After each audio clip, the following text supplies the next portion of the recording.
Bagamat hindi pa natin na-ere yung balita tungkol dun sa bomb expert na nadakip, no? May nabanggit na ba ang PNP ukol dun?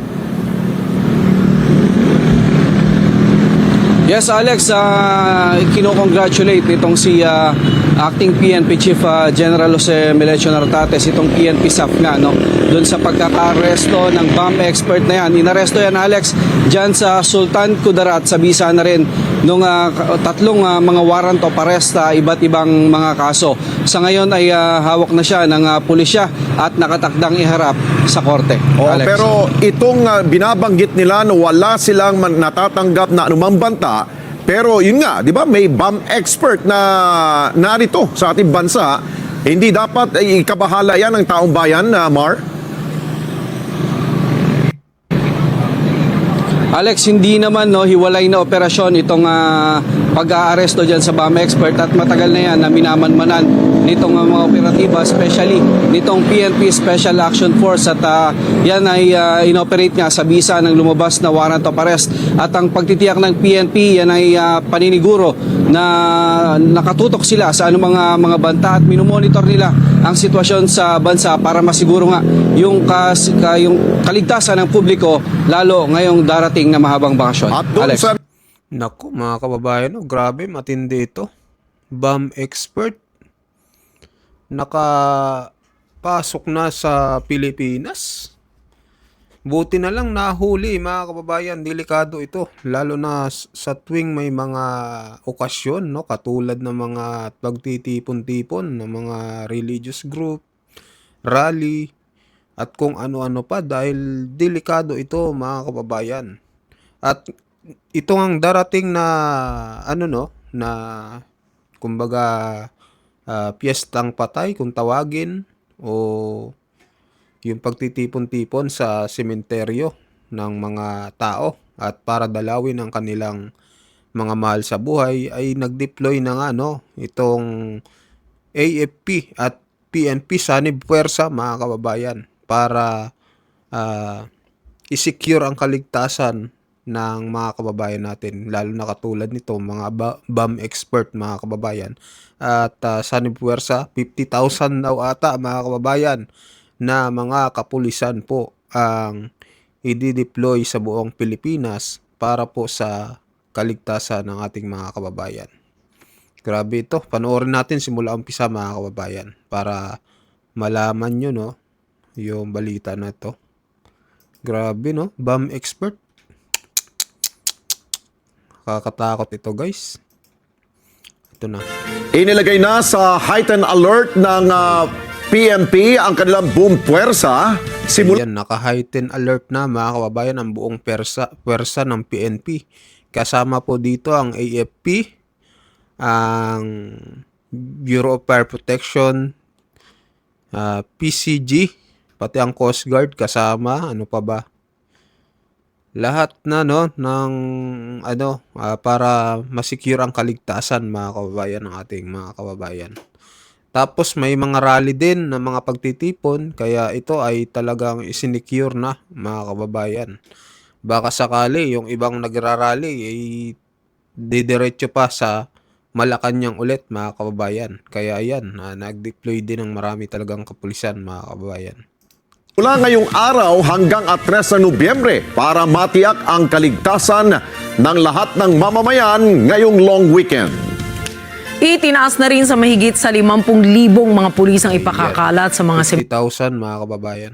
sementeryo, transport terminal at iba pang matatao. Transport terminal din kasi, di ba, uuwi yung mga ibang kababayan natin na mga tinatawag ng karamihan na pag umuwi ka, piling artista, mga kababayan. Ayan, kaya nag-deploy din ang mga kapulisan dahil tatambak na ulit ng mga pasahero itong mga terminal pauwi ng probinsya.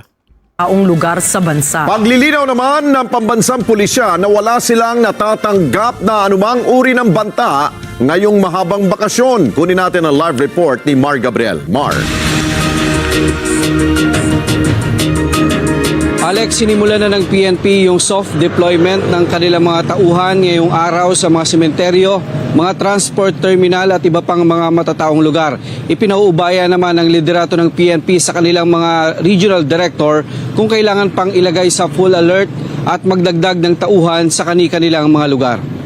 Inilagay na sa heightened alert ang buong pwersa ng Philippine National Police sa bansa simula kaninang alas 12:01 ng madaling araw hanggang alas 12 ng hating gabi sa November 3. Layo nitong mapalakas ang presensya ng pulisya ngayong long weekend upang mapanatili ang kaligtasan ng publiko at matiyak ang mabilis na pagtugon sa anumang insidente sa bansa. Sa ilalim ng heightened alert status, madaragdagan ng 25% ang bilang ng mga nakaduting pulis upang palakasin ang seguridad sa mga sementeryo, transport terminals, mga pangunahing kalsada at iba pang matataong lugar. Kabuang 50,253 na mga pulis ang ide-deploy para masiguro ang kaligtasan ng publiko. Last year po, ma'am, ang deployment natin ay umabot ng 30,000 plus. Ngayon po, halos 60,000 ang deployment natin. Para po ma-secure natin, hindi lamang po yung mga cemeteries, columbarium, memorial parks. Kasama na rin dito, ma'am, yung mga residential area na kung saan aalis po yung ating mga kababayan. Kaya dinoble natin ang deployment natin. Makakatuwang nila ang nasa 16,592 na security forces mula sa Armed Forces of the Philippines, Bureau of Fire Protection at Philippine Coast Guard. Tutulong din sa pagpapatrolya at pagmamando ng traffic ang nasa 45,712 na force multipliers. Simula naman bukas hanggang November 2, ilalagay sa full alert o Code Red ang pwersa ng BFP sa buong bansa kasama sa ide-deploy nila ang First Aid Team at Motorist Assistance Desk.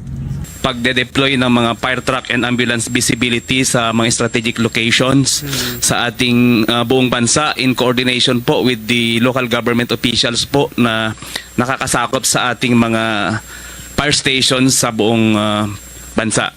Ang NCRPO, kasado na rin ang deployment plan ngayong weekend.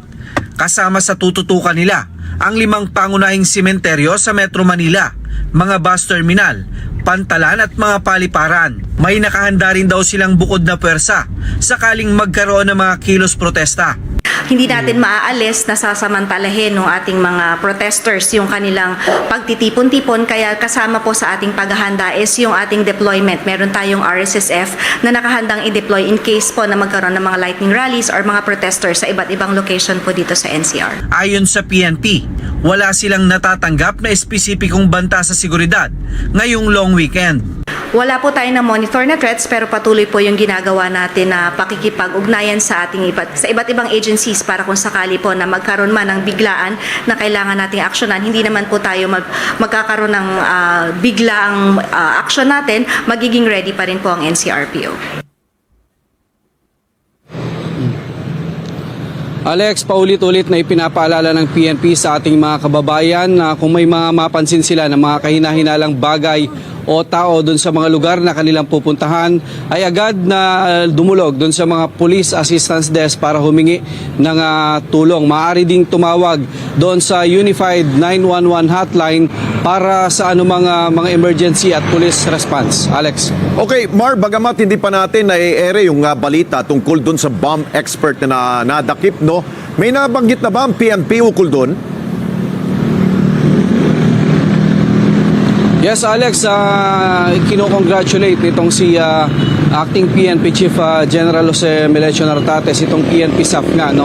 Doon sa pagkaka-aresto ng bomb expert na yan. Inaresto yan, Alex, dyan sa PNP sa pa lang nakahuli, guys. Sultan Kudarat, sa bisa na rin nung tatlong mga warrant of arrest iba't ibang mga kaso. Sa ngayon ay hawak na siya ng pulisya at nakatakdang iharap sa korte. Alex. Pero itong binabanggit nila na wala silang natatanggap na anumang banta, pero yun nga, di ba, may bomb expert na narito sa ating bansa. Baka hindi lang ito, mga kababayan, no? Baka marami pa ito, no? So may nadakip daw ang PNP SAP.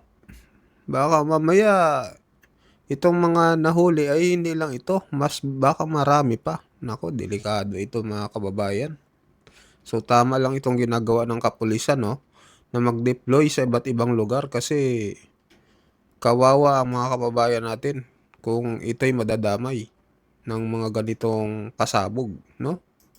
Hindi dapat ay ikabahala yan ng taong bayan, Mar? Nakakabahala yan. Siyempre, katulad natin, pagka gumagala tayo mga kababayan, maraming tao, delikado, di ba? Nakakatakot, talagang mangangamba ka. Alex, hindi naman hiwalay na operasyon itong pag-aaresto dyan sa bomb expert at matagal na yan na minamanmanan nitong mga operatiba, especially nitong PNP Special Action Force at yan ay inoperate nga sa bisa ng lumabas na warrant of arrest at ang pagtitiyak ng PNP yan ay paniniguro na nakatutok sila sa anumang mga banta at minomonitor nila ang sitwasyon sa bansa para masiguro nga yung kaligtasan ng publiko lalo ngayong darating na mahabang bakasyon. At doon Alex. sa nangyari sa Mindanao pa rin ito, Mar, no? Itong nangyari sa Tipo-Tipo Basilan, hindi ba ito magkakaroon ng spillover sa ibang mga lugar? Well, Alex, kahapon ang sabi ng Philippine Army, kontrolado na nila yung sitwasyon dyan sa pakikipag-ugnayan sa LGU at especially sa Philippine National Police. At sa ngayon, nananatili yung puwersa nila ron para nga hindi na maulit yung insidente na nangyari dyan kahapon at hindi na lumala yung tensyon at sitwasyon dyan sa lugar. Alex. Okay. Maraming salamat sa iyo, Mar Gabriel. Mata natin, dyan po sa Campo Crame. So, ayun mga kababayan, ano masasabi nyo dito no sa balita na ito? So, kayo mag-iingat po kayo sa labas kung lalabas po kayo mga kababayan. Lalo na ngayon, grabe. Dami pong nangyayari sa bansa nating Pilipinas. So, lalo na ito, balita no na may bomb expert na nahuli ang PNP SAP. At ayun, magdi-deploy nga ng maraming pulis para sa seguridad ng ating mga kababayan. Kaya ayun, mag-ingat po kayo kung uuwi po kayo ng probinsya. Maging mapagmatyag po kayo mga kababayan. At lagi po kayo manalangin mga kababayan. So yun lamang po sa mga bagong pasok dyan. No? Pa-subscribe po ng channel natin. So maraming salamat po mga kababayan.